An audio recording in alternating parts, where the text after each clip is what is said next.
평안 속에 거하기를 원합니다. 평안하다는 것을 좀 작은 의미로 본다면은 안정되길 원한다 그런 뜻입니다. 안정. 그래서 평안이라고 하는 단어를 보면은 평안보다 좀 더 구체적이고 좀 더 실제적인 단어를 보면은 안정이 되겠죠. 안정. 한번 정리 한번 해볼게요. 제가 단어 정리 한번 해보겠습니다. 제가 어렸을 때 국어를 썩 좋아한 건 아니에요. 국어를 좋아한 건 아닌데 할 수 없이 우리 때는 뭐 국어를 좋아해서가 아니라 뭐 예비고사 시절인데 예비고사 점수 많이 나오고 해서 국어 열심히 공부했잖아요. 공부를 많이 잘한 건 아니지만은. 근데 자 보면은 이제 평안이라고 하는 단어가 있는데 평안 그러면 이거는 이제 불교에서도 많이 쓰는 단어인데 우리는 조금 평안이라는 단어를 우리도 쓰긴 쓰지만 좀 의미가 좀 다릅니다. 평안이라는 단어를 우리 생활 속에서 본다면은 그것은 생활 속에서 안정을 원하는 거겠죠. 안정. 세상적으로 보면은 우리는 좀 안정하기를 원한다. 그런 거겠죠. 근데 평안이라는 단어가 있고 그다음에 이제 평화하기를 원한다. 평화. 자, 평화. 근데 평화는 뭐냐면 개인적인 안정이라면 평화는 뭐냐면 너와 나 사이에. 그렇죠. 맞죠? 예. 평안은 개인적인 안정인데 내 개인이 다 평안을 하게 되면 그다음에 많은 사람들이 평화합니다. 내가 저 사람과 평화하지 않는 것은 내가 무엇인가 안정되지 않다는 뜻이에요. 지금 우리 아이들이 뭐 굉장히 잘 되었다. 속된 말로 인류 대학을 갔다가 실력이 안 되는데 붙었다. 얼마나 기쁩니까?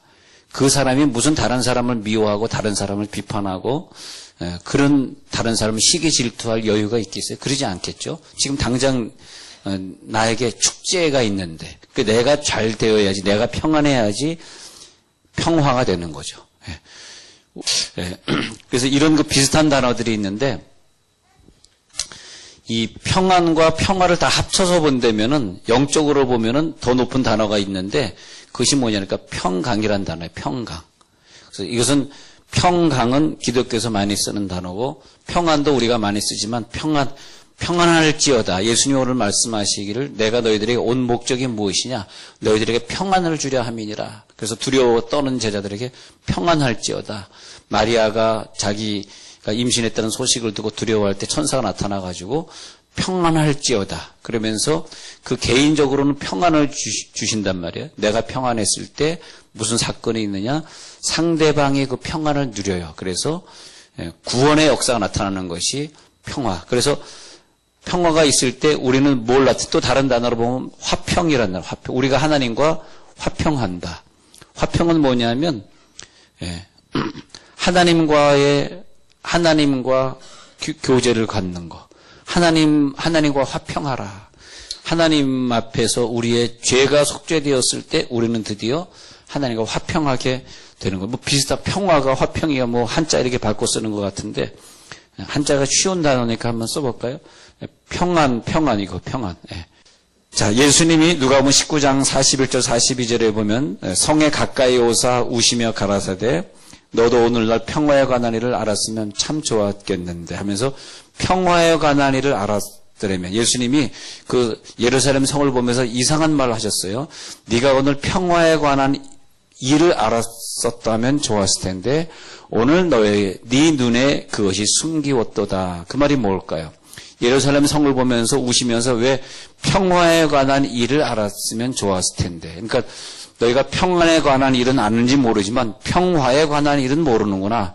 예루살렘 성을 보면서 그 말이 뭐냐면 하나님이 예루살렘을 선택하시고 이스라엘 사람을 통해서 예루살렘을 중심으로 복음을 전파케 하신 그 이유를 알았으면 좋았을 텐데 하면서 잘 들어보세요. 이것은 니네들이 하나님을 받아들였지만 니네만 구원받고 율법을 통해서 니네만 총까고자 하는구나.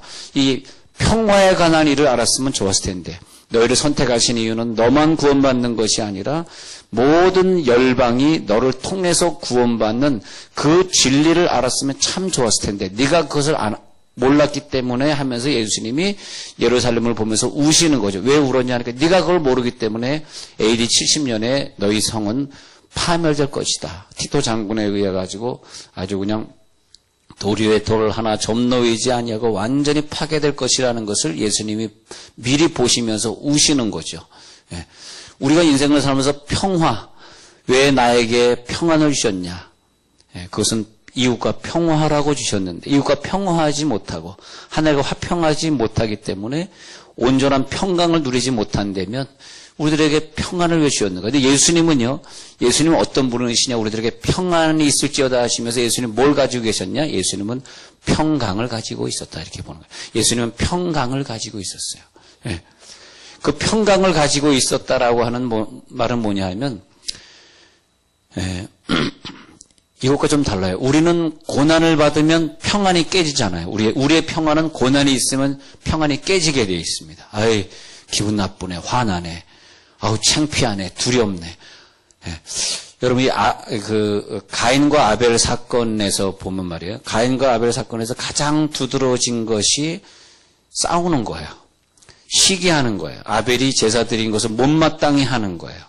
예배가 끝나고 나서 집에 가서 싸우는 거. 못마땅히 하는 거. 그런데 그 사건이 어디서 비롯되냐면 그 가인과 아벨의 어머니 아버지였던 그 아담과 하와가 죄를 진 다음에 저 여자를 당신이 주신 저 여자가 나에게 이렇게 그 죄를 짓게 했나이다. 거기서 부부간의 갈등이 시작이 되는 거죠.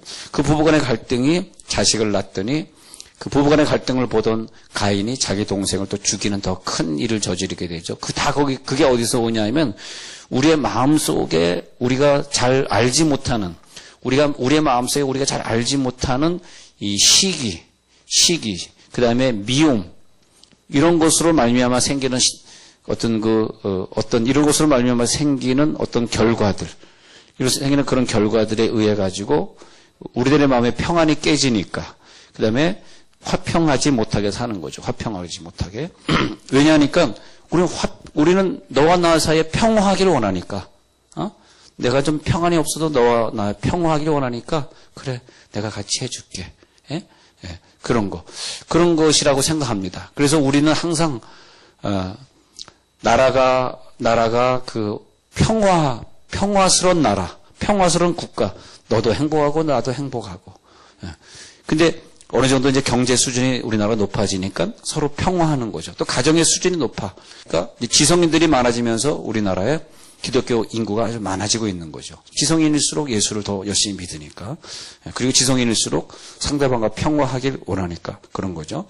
그런데 우리 일반적인 인간의 세상에서 그런데 우리 인간이 고난이 왔을 때 또 그렇게 유지하던 평화가 깨져. 그래서 가정이 말이에요. 여러분 그 경제적인 고통이 오게 되면 부부 간의 사이가 금이 갑니다. 그래서 그것 때문에 원치 않는 이혼도 하게 되고 또 그냥 또 부도를 맞게 되니까 일단 재산을 보호하기 위해서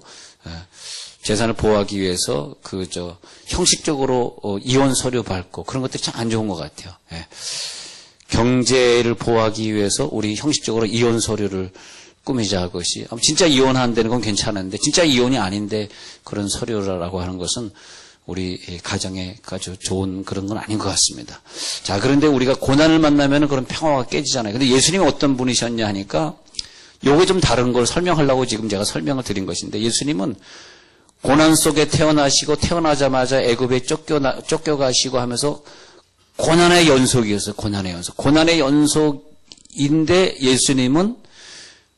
예수님이 죽으시고 부활하셨다는 것 때문에 두려워하는 제자들, 예수님을 천연대 임신했다라고 하는 마리아, 자기 아내 될 사람하고 동침도 안 했는데 아내가 임신했다는 소식을 들은 요셉, 이런 사람들에게 나타나서 하신 말씀이 예수님이 물론 천사가 요셉과 마리아에게 나타났지만 예수님의 생애 자체가 어떤 경우에서 하나님은 고난의 하나님이신데 하나님은 이렇게 평안의 하나님, 우리가 생각하는 평안의 하나님이 아니시고 예수님이 태어나서 예수님이 십자가 죽는 그 시간, 정확히 말하자면 성경적으로 보면 33년 6개월 기간 동안 하나님은 한 번도 편한 적이 없으셔요. 왜냐하면 자기 아들 이 땅에 보내셨는데 그 하나님이 하시는 말씀, 또 예수님이 제자들에게 오늘 그 누가복음 24장에 있는 것처럼 제자들아 평안할지어다 하시는 말씀이 뭐냐면 나는 고난 속에 있는데 상대방에게 평안할지어다. 나는 고난 속에 있는 상대방에게 말하기를 평안할지어다 말을 합니다. 잘 보세요. 그것이 뭐냐 하면 예수님의 고난은 고난이라고 느끼지 않았다는 거죠. 그게 진짜 마음의 평강입니다. 내가 고난을 고난으로 느끼는 사람은 내 마음에 평안을 가질 수 없으니 나타나는 게 뭐냐? 이웃과 시기, 미움. 아유, 부인이 열심히 믿으니까 나 안 갈랍니다. 아유, 남편이 열심히 믿으니까 나도 자존심 상해. 난 네 교회 안 가. 그것이 뭐냐면 시기, 미움에서 오는 거예요. 이게 우리 인간의 잘못된 성격에서 오는 것입니다. 진짜로. 그런데 그게 왜 생겼냐 하니까 우리는 고난이 있으면 평안이 깨져서 그런 거야. 근데 예수님은 고난이 있는데 평안이 안 깨진다는 거죠. 예. 고난이 있는데 평안이 안 깨지면 뭐가 되냐? 그게 인간을 구원하는 능력이 된다는 걸 믿으시기 바랍니다. 예. 고난이 있는데 난 평안이 안 깨져. 그게 평강이에요, 평강. 할렐루야. 이게 평강이란 말이에요. 예. 우리 인간의 한계는 야, 네가 그러니까 부부간에도 안 보이는 경쟁이 있다니까, 부부간에도. 생각해 보세요. 근데 예수님은 자기는 정말 가진 것이 없었고, 가난했고, 고난받았고, 그런데 이게 깨트려지면 안 되는 거라고. 이게 깨트려지면 그 두려워 떠는 제자들에게 오늘 나타나셔가지고 이 말할 때 예수께서 친히 그들 가운데 서서 이르시되 너희에게 평강이 있을지어다. 평안을 너희에게 주노라 하고 요한복음 14장 27절에 평안을 너희에게 주노라 했던 분이 부활하신 다음에는 평강이 있을지어다로 바뀌었다니까. 여러분 아무 생각 없이 성경 보시죠. 이게 달라요. 그러니까 부활하기 전에는 평안이 요한복음 14장 27절에 한번 적어드릴게요. 요한복음 14장 27절에 가서 보면은 14장 27절에 너에게 평안이 있을지어다. 이 평안은 세상이 줄 것 같지 아니하니 너희는 두려워하지도 말고 근심도 하지 말라 했는데 이제는 예수님이 가지고 있던 평강을 부활한 후에 평강을 줄 수 있는 권한이 예수님에게 생긴 시점이 자기가 죽고 부활한 자의 능력은 어느 경우냐? 33년 6개월 동안 이 땅에 사시는 동안에 아무리 가난하고 아무리 힘들고 먹을 것이 없고 그리고 자기가 십자가의 핍박을 받아도 그의 평안이 깨지지 않은 사람은 평강을 줄 수 있는 권한을 가진 거예요. 할렐루야. 주여, 내가 오늘 기도하는 거 하나님, 내가 깨달은 것을 저 사람들이 10%만 깨닫고 가게 하옵소서. 그래서 예수님, 근데요, 제가 이걸 깨달은 다음에 내가 지금 가지고 있는 게 평안의 수준에서 평강의 수준으로 평강의 수준은 많은 사람을 구원할 수 있는 고난이에요. 내가 고난을 받아, 나 힘들어. 나 너 미워. 힘들어 하는 사람은 절대 남을 구원할 수 없습니다. 자기조차도 구원받을지 그건 의문이야.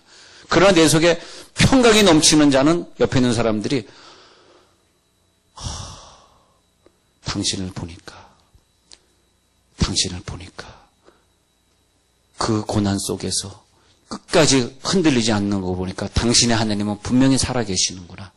우리 속에 진정한 평강으로 바뀌면 예수님이 평안이 있을지어다 해서 이제는 그들 가운데에서 평강이 있을지어다. 왜? 예수님이 이 땅에 아기로 태어나시고 이 땅에 구원자로 오신 이유는 우리들에게 이걸 주기 위해서. 근데 이 평강은 언제? 예수님이 죽음과 부활 후에 누리는 것이기 때문에 이 평강은 뭐이냐 하니까 이것은 우리가 구원받은 자만 누리는 우리의 특권이요, 우리의 점유물이라는 걸 믿으시기 바랍니다. 예수님이 나를 위해 오셔서 나를 위해 죽고 부활하지 아니하셨다면 우리는 이 평강을 누릴 수가 없어요. 예수를 믿는 사람들에게는 너무나 모든 일들이 다 좋고 아름다운 일들 뿐이라고 저는 생각해요. 그래서 사실 그 가정생활 하면서 아플 이유가 없고 울 이유가 없다고 생각해. 뭐가 아프고 뭐가 울 일이 있습니까? 우리들의 마음에 평안이 있는데. 저는 무슨 감기가 다가오거나 무슨 아픈 사건이라든지 어려운 일이 다가오면 항상 하나님 이 시간에 평강을 주세요. 근데 그 평강은 내 속에 고난을 이기는 평안의 능력을 주세요. 그런데 이 고난을 진정으로 이겼다면 이것은 내 사람들이 나를 보고 당신을 보니까 이제 나 하나님 믿기로 결심했어. 이게 나와야 된다니까. 그때 진정한 평강입니다. 네. 진정한 평강은 당신 속에 있는 그 평안을 보니까 정말 이웃과 평화하시고 하나님과 화평하신 그런 모습을 보니까 분명히 무엇인가 당신 속에 있음을 보았어. 그러니까 아무리 아무리 바람이 불어도 깊은 바다는 요동하지 않는데 낮은 호수는 촐랑촐랑거리고 요동하죠. 이 깊은 신앙생활에는요, 아무리 어려움이, 심지어 여러분, 좀 속된 말로 우리가 암 걸려서, 당신 보니까 암이 온몸에 퍼져서 한 달 있다 죽어요. 그런 일을 만난다 할지라도, 여러분들이나 저에게 그런 일이 나타난다 할지라도, 다른 사람들 앞에서 내가 지금까지 믿은 하나님은 꽝이었다. 그런 말을 듣지 마세요. 혹시 그런 일이 있다 할지라도, 주는 평화, 막힌 담을 모두 허션. 근데 주는 평화 할 때 원래는 사실 주는 평강 그래야 돼요. 막힌 담을 허셨으니까. 막힌 담을, 이 평화는 너와 나 사이 국가 간의 평화를 말하지만은 사실 평강의 단계에 올라가면 불신자들을 주님 앞으로 돌아오게 하는 평강. 그것이 예수님이 33년 6개월 동안 고난의 생애를 사시면서 누렸던 능력이었습니다. 근데 사람들이 평화를 알아야 되는데, 평화가 뭐냐면, 저 사람과 나와 하나가 돼야지. 하나가 돼야 하면서 함께 가는 의식. 그것이 돼야 돼요. 함께 구원받아야지. 함께 구원. 그런데 예수님이 이 땅에 오셔가지고, 내가 이 땅에 이 고난 속에서도 이 어려움을 이긴다라고는 평안을 가르쳐줬잖아요. 그러면 우리가 감기가 다가오거나 질병이 다가오거나 고난이 다가올 때 빨리 우리가 가져야 되는 것이 평안의 능력입니다. 제가 운동을 많이 하거나 저는 골프를 한번 쳐본 적도 없고 당구를 한 번도 해본 적이 없어요. 나한테 당구를 몇 치냐 그래서 제가 저 한 375점 칩니다 그랬더니 당구에 그런 게 없다 그러더라고요. 그래서 홀인원 다방은 내가 가봤지만 홀인원 내가 뭔지 모르겠다. 근데 나는 운동을 열심히 해서 장수한다고 저는 생각하지 않는 사람이에요. 여러분 생각 좀 달라요. 여러분 운동 열심히 하면 장수할 것 같죠? 운동 열심히 한다고 장수하는 사람들 저는 못 봤어요. 황승환 박사님도 운동 얼마나 열심히 했는데 운동을 가르치는 대체의학을 가르치고 운동을 가르치는 교수였어요. 저번에 돌아가셨잖아요. 운동을 열심히 했는데 그 폐혈증은 막을 수는 없었던 거죠. 운동 열심히 하는 것이 당뇨나 혈압은 줄일 수 있지만은 다른 병은 못 막아요. 근데 제일 중요한 건강하게 살기 원하시면 마음이 무너지시면 안 돼요. 마음이 무너지면 운동보다 더 악한 독이 우리 가운데 들어와요. 마음을 기분 나쁘게 생각하지 마세요. 항상 기분 좋게 생각하세요. 할렐루야. 옆에서 손 한번 잡아봐요. 인상 찌푸리지 말고 손 좀. 기분 좋습니다. 시작. 기분 좋습니다. 그래 내래 기분 독하시오. 이북말로 하면 그저 내래 기분 독하시오. 기분이 좋은 거예요. 기분 좋습니다. 당신을 만나면 근데 내게 주어진 사건이 막 죽을 일 같아도 이게 무너지면 우울증이 되는 거예요. 조울증, 우울증, 자폐. 방 안에 갇혀있고, 그다 기분 나빠서 그런 애들이에요. 집안에 갇혀있는 애들은 뭔가 기분 나쁜 거거든, 지금. 근데 그러면은 거기에서 그걸로 끝나는 것이 아니에요. 질병이 찾아오게 돼 있죠. 평화라고 하는 것은 하늘 위에서 내려오는 것이었었는데, 예수님이 나를 위해 십자가 못 박혀 죽으셨다. 예수님은 그 고난의 길을 가면서도 제자들에게 평안이 너에게 있을지어다. 평안이 너에게 있을지, 어찌하여 두려워하느냐? 제자들이 가지고 있는 건 두려움. 어찌하여 두려워하느냐? 38절에 마음에 왜 의심이 일어나느냐? 37절에 무서워하여, 제자들은 무서워하고 38절에 두려워하고 38절 끝부분에 의심이 있고, 그럴 때 예수님이 나는 0 플러스 6이 있다. 0은 살과 뼈가 없지만 나는 0도 있고 6도 있어. 너희들은 6만 가지고 있지. 난 부활한 다음에 0과 6을 다 갖추게 되었어.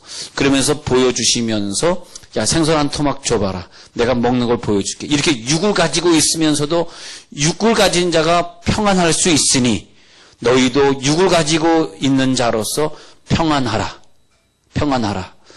자기의 평안을 유지하기 위해서 사람은 가차없이 자기 밑에 있는 사람을 죽이기도 하고 또 그 사람을 또 어려움 속에 빠뜨리기도 합니다. 왜 그러냐 하니까 이유는 평안하기 위해서라고 하는, 내가 평안해. 그것을 누구한테 배웠냐면 마르크스라고 하는 사람한테 배운 거죠. 마르크스라고 하는 사람은 세계의 문제를 2단원으로 봤어요.